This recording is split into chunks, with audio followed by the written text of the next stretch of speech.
علیکم. زه یم کریم کتري د وایس اف خبر سره. مونږ راغلي یو لار باغ له.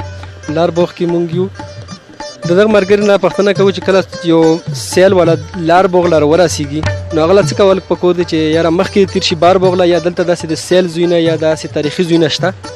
یاره سر جي راسه کور دی چې هلته تاریخي ځایونه شته دی، ډېر شته دی، خو لکه د حکومت مخه هسې انتظامیه هغې نه شوي پوه شوې چې یاره لوډ شي و ملګري روشي هسې په چکر باندې چې ته په شډل باندې خیمه ولګوي چې ته راسې غره سهار له وخېږي چې ته هسې دشتې له لوډ شي ملګري یو سیل بس پروګرام جوړ وي.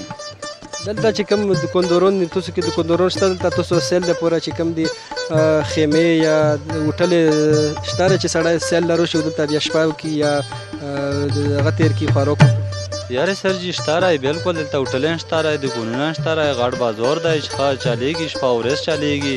خو لکه هسې یارو چې کم تېر دي خلک داسې دي چې بېسواره دي، هغه ډېر وس یې شته دی نه چې یارې نه دي غټ غټ هغه جوړ کړي که نه، خو هغې وجې نه ټول خلک رسور دي. اوس زه دلته راغلی یم لار باغ له زه راغلی یم، زه اوس کوم ځای له لاړ شم؟ دلته د سیل ځایونه کم دي؟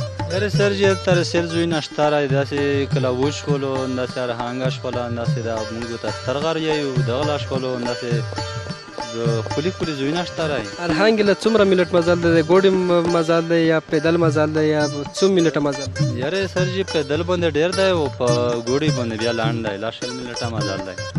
ګوډه ورخطی شي؟ روډ تللی دی ښه پوخ ښه ښکلی تللی دی، ښه سیل ځای دی، ښه چکر ځای دی. کلاوچ له څومره مزل دی؟ یاره کلاوچ له بس داسې یوه ګنټه نیمه مزل دی. پیدل دی که ګوډې کې؟ پیدل دی، ګوډې کې کم دی. ګوډې کې کم دی. ډېره مهرباني موږ له ټیم راکوله. السلام علیکم. السلام علیکم. زه یم کریم کتري د وایس اف خبر سره. موږ راغلي یو پیر میلې ته. په پیر میله کې یو کلی دی چې ورته انیو یي، هغه مشر صاحب خبرې کوو د دغه علاقې په باره کې چې پیر میلې له سړی راورسېږي د سیل والا نو بلاده خلک وي یا د پېښور نه راغلي یا پنجابیان وي، هغو له څه کول پکار دي چې دلته کم د سیل داسې ځایونه دي چې هغو له سړی وویر شي؟ نو بس دا چې کله هغه لوکې نه دلته ترتیب ده، خو داسې خلک دي موږ له خو اخلاقي خلک دي چې روشي داسې ځایونه بیا لکه ارهنګه شوه، ویرسنبخور شوه، ایدار شوه، پوه شوې، پیر میله شوه، دا هر ځای سیل ځای دی. بس دا کې یو ځای داسې ځای نشته چې سیل ځای نه وي.